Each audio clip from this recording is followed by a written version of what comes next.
All right, it's time. The official 2024 football season preview predictions episode. Locked On Illini. Let's go.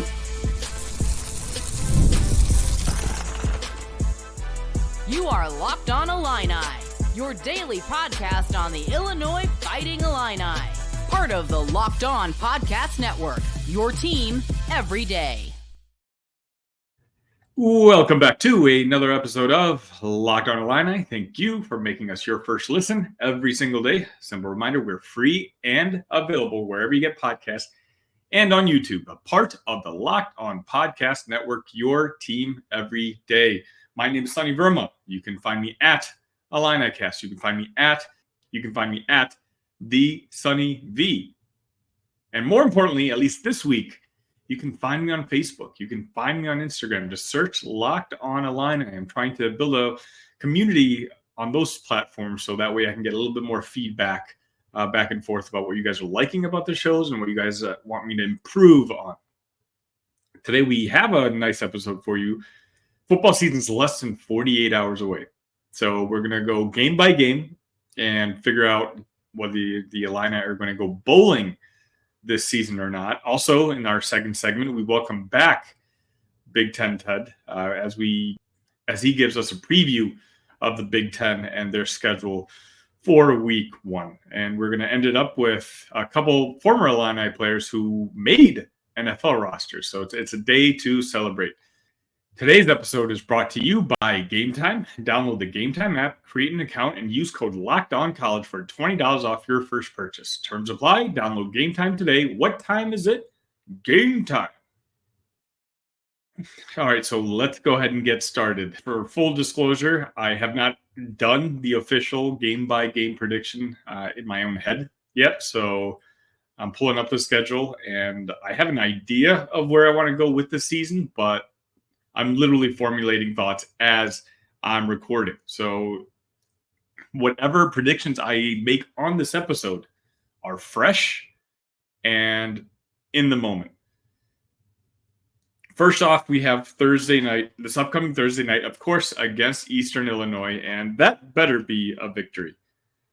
Week number 2 is arguably the most important game of the season, and that's against Kansas in Champaign. And I know we're probably going to be about a touchdown, maybe 7.5 point underdogs. Kansas is bringing back just about their entire team, and we saw what their team was able to do to us last year. I want to predict a victory for this game against Kansas, but I just can't. I remember very freshly the beatdown that they gave us last year, and I just think that their team speed along with their quarterback might be a little bit too much for the Illini to be able to handle, and I do hope we cover the spread, but I think we're going to start the season 1-1. Well, let's just say it's 2-1 because game 3 is against Central Michigan, and again, we're at the point as a program where we should be beating MAC teams, and we should be expecting to beat MAC teams. Week 4 is an interesting one. This is one I've had circled in my mind for a while, and that's a game at Nebraska. Now, Nebraska has been talked about a great deal over this offseason, especially with their incredibly soft schedule. And there's been talks about them going 6-0, 7-0 in their first 6 or 7 games, and I just find that very hard to believe for a program who hasn't gone to a bowl game since, I think, 2015 to all of a sudden be bowl eligible after their first 6 games. I don't see it happening. I have nothing but respect for Nebraska. I think Matt Rule's a fantastic coach, and he's going to get Nebraska to where Nebraska needs to go. But there's 2 games in their first 7 that I think Nebraska might lose, and one of them is to us, and then they also have a game at Rutgers. Locked On Illini, I'm going to go ahead and say that they lose that game to us. I think Brett is always capable of surprising people. I think that's a game where you catch young Dylan Raiola early in the season. You're talking about week 4. He may not completely be settled in yet. I haven't checked their schedule, but maybe this is their first Big Ten game. I'm going to say we get a quick pick 6 or get a quick early lead, and Brett Bielema plays what I think he's going to be playing a lot of this season, and that's just Brett Bielema ball. Handing the ball off to Caden Fagan. We're going to milk that clock, and we're going to come out of Memorial Stadium, Nebraska's Memorial Stadium, with a victory. So we are now at 3-1. Week 5 at Penn State. As much as I'd love to say that we're going to repeat our performance that we had last time at Penn State, where we came out victorious after that 9 overtime game, I just don't see that happening. And after Penn State, we're going to have a bye week, which is going to be much needed because coming week 7, we have a matchup against Purdue. Now, you don't really need a bye week for a matchup against Purdue. So what did I mean by that? What I mean by that is our schedule, our middle part of our schedule is pretty daunting. You're talking about games at Nebraska, at Penn State, then you have Purdue, then a game against Michigan, the national champions, at home, and then a game at Oregon. You cannot afford to go 0-5 in that stretch. If you go 0-5 in that stretch, you can kiss your bowl hopes goodbye. So that game against Purdue, which you have at home, Brett Bielema against Ryan Walters, it's a must-win for the Illini. So I'm going to go ahead and say that's exactly what we do. 6 games in, we are now at 4-2. All right, week 8. Yeah, week 8, we have Michigan. Now, of course, most people are going to cross this one off as an easy loss, but I got to hold true to my bold prediction from yesterday's episode that in celebration of the Red Grange game, somehow, somewhere, Illinois is able to come out victorious against the defending national champions. So we're now at 5-2.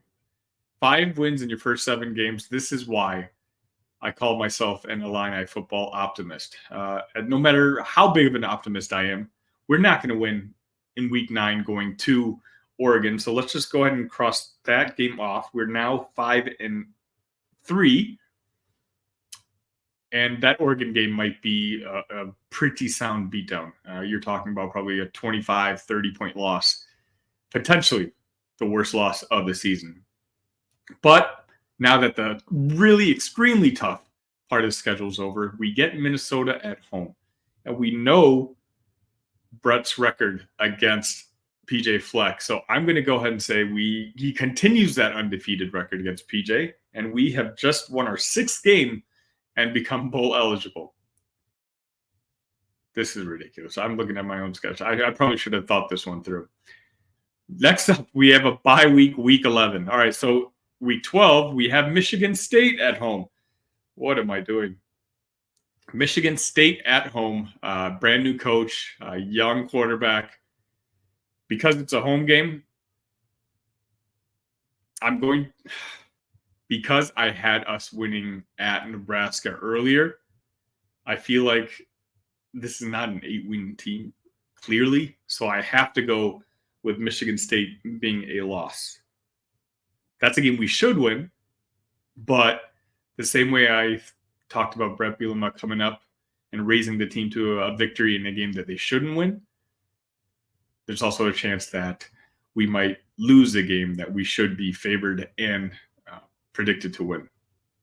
Week 13 at Rutgers. I think that's going to be another loss.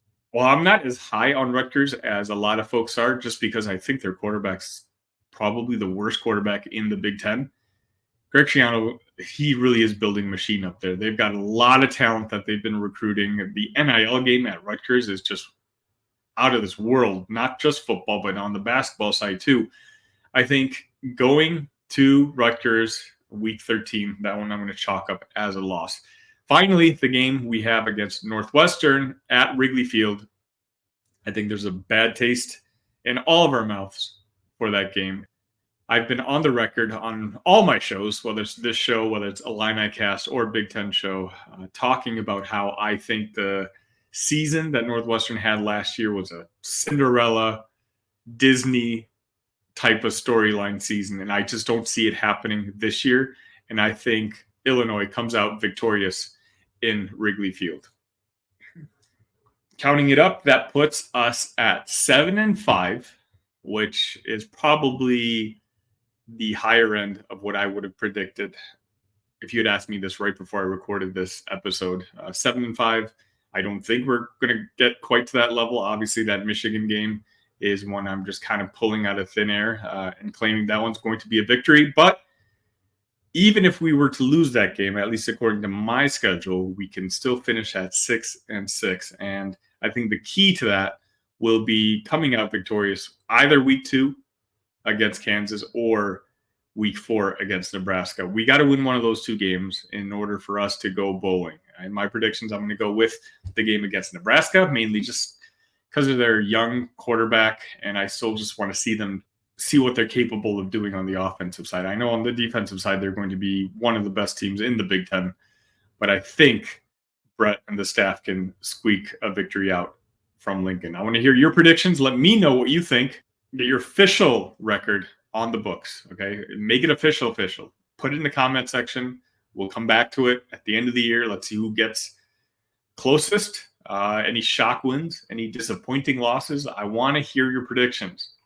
I don't expect anyone else to think that we're going to beat Michigan, but any chance we beat Penn State? We beat Penn State last time we were out there. I hope none of you guys think we're going to beat Oregon at Oregon, but who knows? I consider myself an optimist. Maybe one of you guys out there is even more so than I am.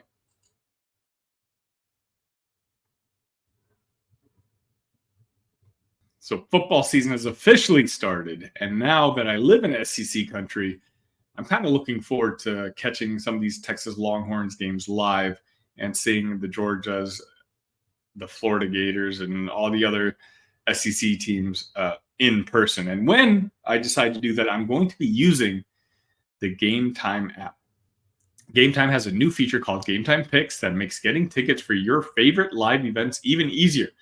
Game Time Picks filters out the fluff to show you only incredible deals on great seats so you don't have to waste time searching through thousands of tickets.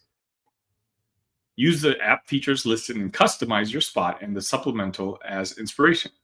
With the Game Time app, you get seat views, get a panoramic view from your seat in the app before you buy, the lowest price guarantee, or Game Time will credit you 110% of the difference, and Game Time ticket coverage. Your purchase is covered with the most flexible customer service policy in the ticketing industry. Take the guesswork out of buying tickets with Game Time. Download the Game Time app, create an account, and use code LOCKEDONCollege for $20 off your first purchase. Terms apply. Again, create an account and redeem code LOCKEDONCollege for $20 off. Download Game Time today. What time is it? Game time. You've heard us talk a lot about FanDuel, America's #1 sportsbook. Well, we have something a little different for you. Now, through September 22nd, all FanDuel customers can bet $5 and get a 3-week free trial to NFL Sunday Ticket from YouTube and YouTube TV. Then, with YouTube TV base plan, you'll be able to watch every regular season Sunday afternoon out-of-market game. All you need is a Google account and a current form of payment, and you can cancel anytime. Just visit FanDuel.com/lockedon to download America's #1 sportsbook. FanDuel. All right, you look at that calendar, and it certainly doesn't say Tuesday, but it's football week. The football season's finally started, and I had to bring on my friend Ted one more time to talk not only about the Illini and Eastern Illinois matchup, but some of the other big matchups for over week 1, at least in regards to the Big Ten. Ted, thank you so much for joining me for a second time this week. It's an encore, baby. Yeah, I'm ready to go. I'm ready to talk some big games, and of course you've got that in-state bitter showdown between the Illini and EIU to talk about as well. Yeah, there's bigger games, but this is Locked On Illini. So Ted, let's just hear your thoughts initially, maybe about that Eastern Illinois game. Any thoughts? What do you want to see from Brett and the football team for week 1? Well, I think there's going to be a lot of temptation to look at their good offensive line, to look at the Caden Fagan, to look at their run game and just pound it down their throat. Like, I understand that's going to be the temptation, but I want to see Luke Altmaier get that confidence going early, because I think you need to get it going at this point in time. Of course, you got that big non-conference game against Kansas as well coming up where he might need to go tick for tack with someone like Jalen Daniels throwing the football and putting a point. So I want to see them put the ball in the air. I want to see how give them go over the top to Zachary Franklin. Like, I want to see this pass game. Okay, towards the end of last season, I saw Illinois really do very well throwing the ball. Look, I got a good idea that this offensive line is going to be able to road grade. We know what Brett Bielema is. Like, I have a pretty good confidence in that. I want to see where Luke Altmaier has progressed as a passer. And we talked about Zachary Franklin before, and I want to see him to see just how much of a game breaker he can be. Now, just because he goes for 203 scores against Eastern Illinois does not mean he's going to do that against Michigan, does not mean he's going to do that against Oregon and some of these tougher defenses that Illinois will play this season. But getting that confidence going early and creating that balanced attack is so key.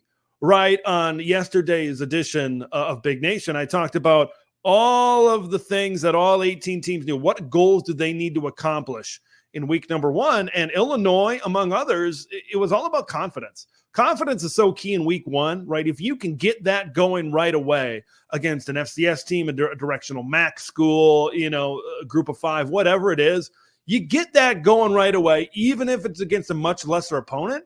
It helps you when you get to these Kansas games because, hey, Illinois could start the season against Kansas and that could go south. And all of a sudden, you're kind of in a hole when you hit the second tee. Now, all of a sudden, hey, we hit a birdie on the first tee, and now we're going to see what we can do and follow it up here on the second. So that's, I think, what I'm looking forward to is to see if Luke Altmaier can sling the football down the field. And for the most part, I agree. I want to have a dominant first half. I want to put them away almost immediately. I want to build that confidence. And then I want to basically shut it down in that second half. I don't want to show Kansas anything. That second game could be key for Illinois on whether they make a bowl game or not. And so I just want to get the result settled very early in the game and basically start game planning for Kansas. All right, so Ted, let's talk about some of the other games that are going to be happening in the Big Ten, including one that you're going to be covering personally. Yeah, I'm really looking forward to it. Let's start in chronological order. I'll be there at Huntington Bank Stadium Thursday night. Minnesota hosts North Carolina over there as well. This line on this game was favoring the Gophers, I think maybe by as much as 2.5.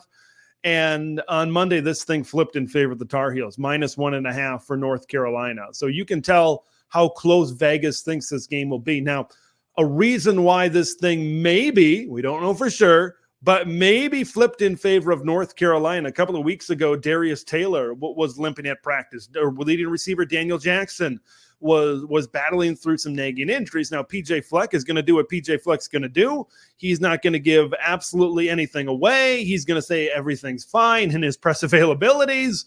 But then when it comes down to game decisions, game time decisions, that happened a lot last year. All of a sudden, there's no Darius Taylor today. That's fun. There's no Cody Lindenberg today. Cool. Great. That happened, and that's what happens when you have a guy like PJ who keeps everything that close to the vest. And Mac Brown also announced that he's not naming a starting quarterback. There's a battle over there. Max Johnson seems to be the favorite with North Carolina. But when I really start to break this football game down, look, new quarterback, no Drake May, right? He's on the New England Patriots now. This offensive line for North Carolina loses 4 of their 5 starters from last season. And their 2 projected starters at tackle are sophomores.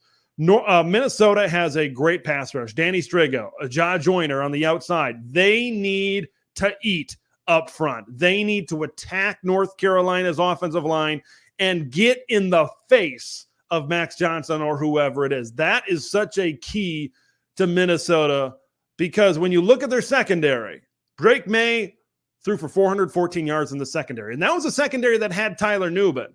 Okay, you didn't get equal replacement value, right, when you lose a guy like Tyler Nubin. And now North Carolina returns pretty much all of their leading receivers except for Tez Walker. Okay, J.J. Jones is back. Bryson Nesbitt over at tight end. Like, there's some really good options. So whoever is at quarterback, if they have time to throw, North Carolina can make some plays down the field. They can stretch the field, and I think they could give Minnesota secondary some problems. So Minnesota needs to try to get that pass rush going right away, because now if you start sending DBs, you start sending linebackers, you get one-on-one matchups. You get these guys on an island. North Carolina is probably going to win that battle most of the time. And I think on offense for Minnesota, once again, you have the advantage on the trenches.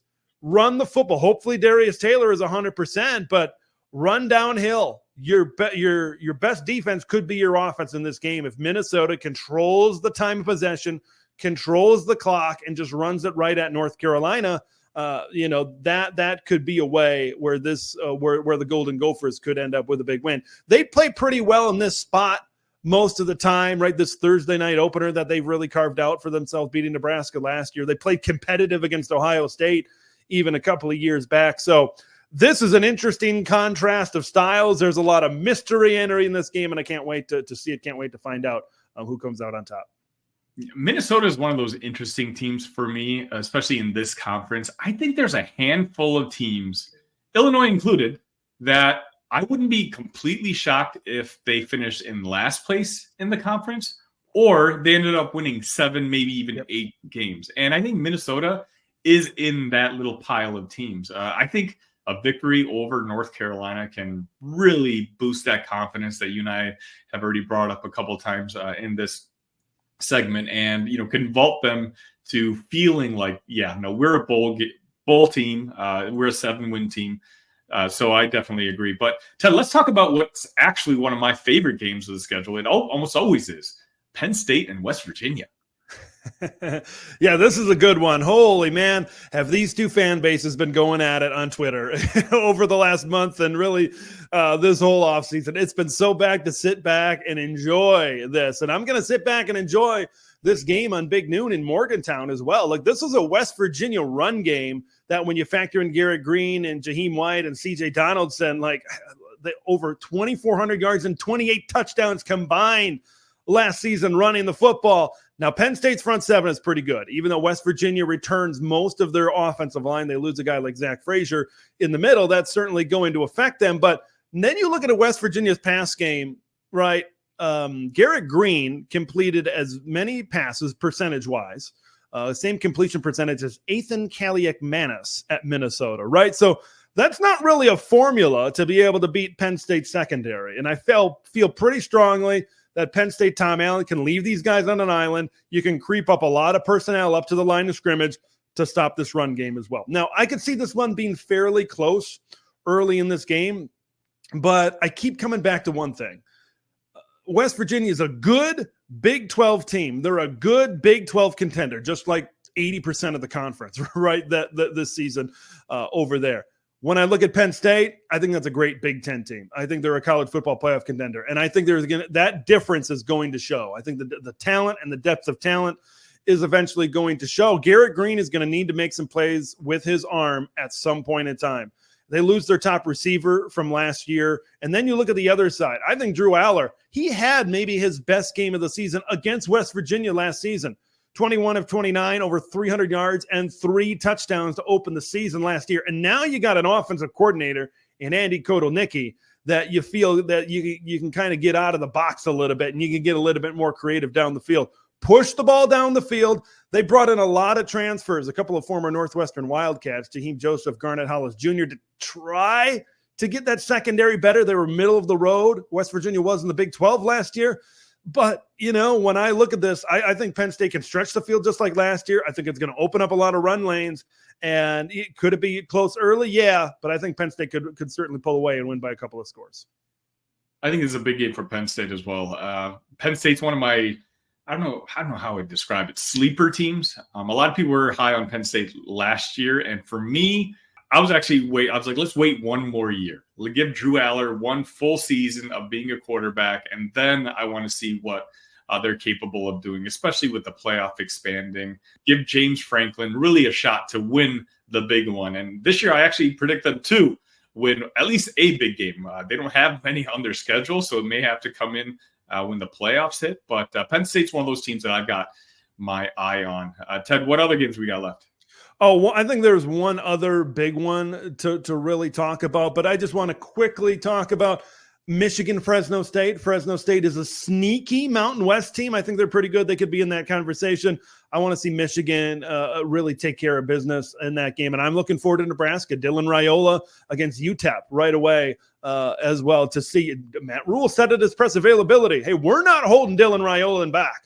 We're going to let it rip, baby. So I'm excited to see that. But really the last game that I want to preview here, USC against LSU, the Spider-Man meme of football games. The similarities between these teams, it's scary. It is scary how similar they are. And I think this one's going to come down to which defense can make the stop. I really think it is. You look at Harold Perkins for LSU, a great player coming off the edge. USC has got to shift their pass protection to be able to contain him. They can't let him live in that Trojan backfield. They just can't. I think there's going to be a lot of points. I think there's some retooled defensive staffs, and there's some new personnel, which I think is going to equal big plays down the field for these offenses, because I think the defenses are still going to be trying to figure things out. Now, I really like what USC did on the back end, bringing in a lot of new personnel in the secondary, a couple of UCLA guys, of course, Kamari Ramsey, John Humphrey as well, Achille Arnold over from Oregon State. I really like Easton Mascarenas Arnold at linebacker. I think he could be an all Big Ten linebacker when all is said and done. But this is going to be a fun game to watch, man. In Vegas, in Sin City, Tigers and Trojans, they are going to be slinging it.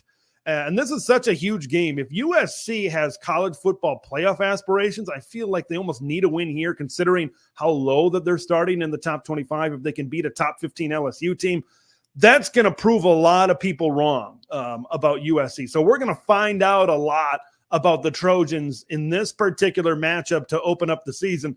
I'm excited for a lot of games. I think this might be number one on my list. I really do, because there's going to be a lot of fireworks.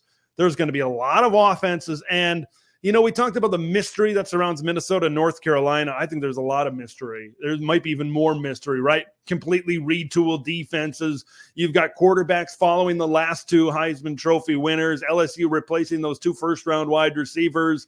USC has a lot of these young wide receivers that are expected to step up and make a difference. I don't know what to expect. I predicted USC to win by 4, 38-34, but I don't know. That's what makes this game so fun. Is I think there's going to be some broken coverages. There's going to be some adjustments on the fly, and it's just going to be a lot of fun. I'm looking forward to this one. Big Ten season hasn't even started yet, and already Ted is working overtime on Locked On Illini. Ted, thank you so much for jumping on again this week. All right, thanks. Love it as usual.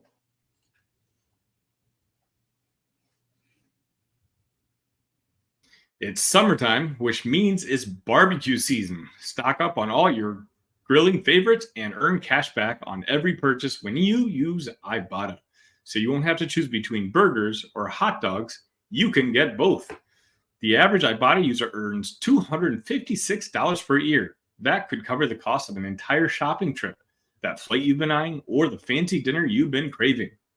You can save on over 2,400 brands and shop at over 1,000 retailers, including your favorite grocery stores, Lowe's, Macy's, Sephora, Best Buy, and more. Right now, Ibotta is offering our listeners $5 just for trying Ibotta by using the code LOCKEDONCollege when you register. Just go to the App Store or Google Play Store and download the free Ibotta app to start earning cash back and use code LOCKEDONCollege. That's IBOTTA in the Google Play or App Store and use code LOCKEDONCollege.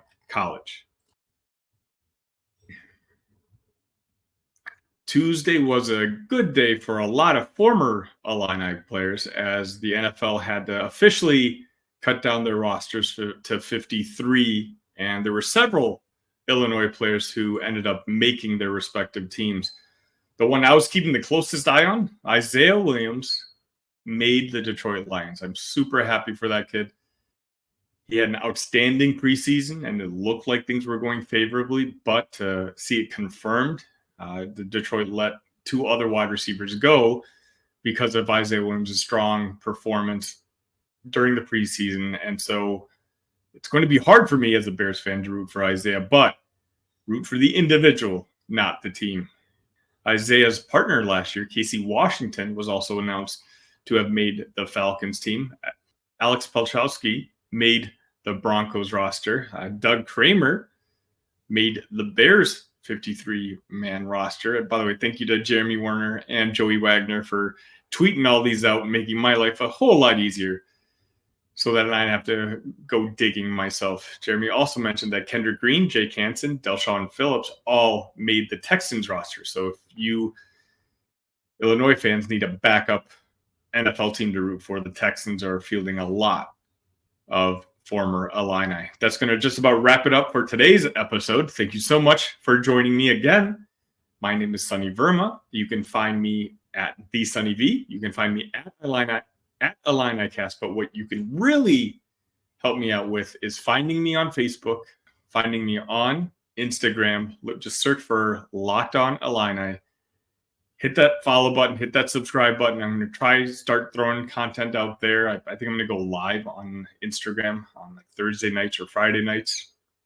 Just talk about maybe the upcoming game, maybe some of my best bets. If you're a gambler, I'd love to, be able to banter back and forth with you guys. On your way out here, please hit that like button, hit that subscribe button. It's amazing. I think we're at 1,050 subs officially. Thank you guys so much. I'm flattered. And the audio downloads are doing fantastic again as well. So if you're watching this on YouTube, find us on your favorite audio platform and subscribe to us there as well. And vice versa. If you're listening to this on audio, find us on YouTube. If you ever were curious what I look like, just warning you now, I might be a bit of a disappointment, but just search for Locked On Illini on YouTube and subscribe to us there as well.